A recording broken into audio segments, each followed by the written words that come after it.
Good morning everybody.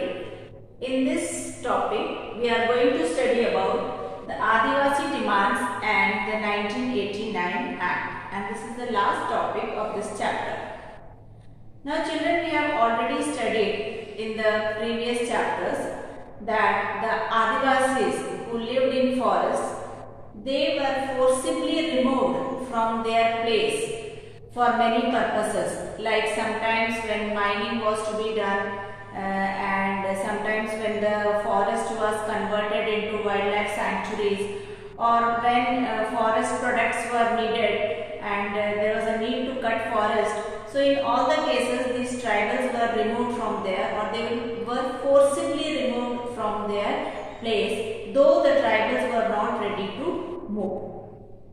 Now there are many activists or Adivasi activists, that means those who work for the welfare of the Adivasis, or those who want to give back their rights to the Adivasis. So such activists, they often use this law, that is the 1989 Act, which we have already studied, Scheduled Caste and Scheduled Tribe Prohibition of Atrocities Act. So they use that act and they say that according to this act, the land of the Adivasis cannot be taken away. So if already the land has been taken away, so that land should be given back to the Adivasis. That is the demand of the activists. So the activists refer to this law and defend their right of the Adivasis to occupy land that was traditionally theirs. So this land traditionally belonged to the Adivasis, but the rich and the powerful people have taken away the land. So this land should be given back to the Adivasis, and asked that those who have forcibly encroached upon tribal land should be punished, and those who have taken their land and not given the proper compensation, such rich and powerful people should be punished. So this punishment is mentioned in the act also. So according to this act, those who have forcibly encroached, they should be punished. So the activists say that those who have taken away the land of the Adivasis should be punished. Now these activists say that in this act it is also written that the land belonging to tribal people cannot be sold or bought by non-tribal people. So that act specifies that. And in case where this has happened, the constitution guarantees right to repossess the land. So since this is mentioned in the constitution, so now it has become the right of the people to repossess the land which has been taken away from them. So activists want the government to give back the land to the tribals which was taken away from them. Now one of such activists who work for the tribal people and the rehabilitation is C.K. Janu. She is a lady from Kerala, and she says that though rights are given to the people or the tribal people, but the person who violates the rights of the people or tribal people, or those who violates the rights of the tribal people, are the government itself.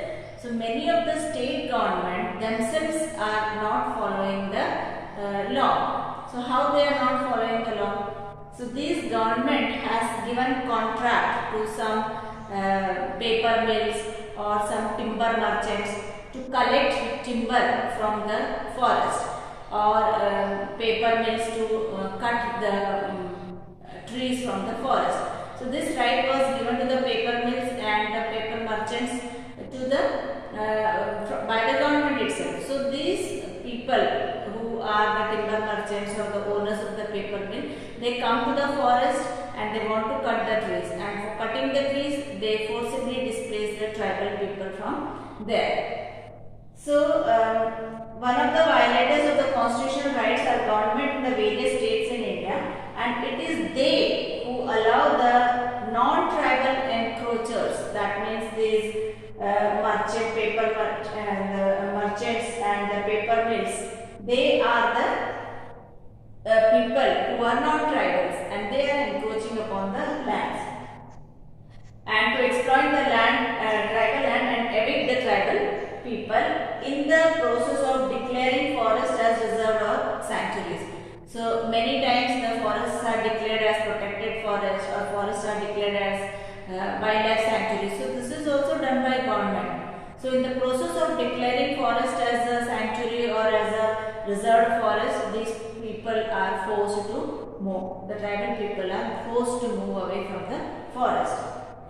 So now what C.K. Janu says, that if they have already been evicted, or this area has already been converted into sanctuary, or already some construction work is there, or already mining is being done, so now the tribals cannot go back to those places. So in such cases, they should be given compensation. Compensation means they should be given some relief.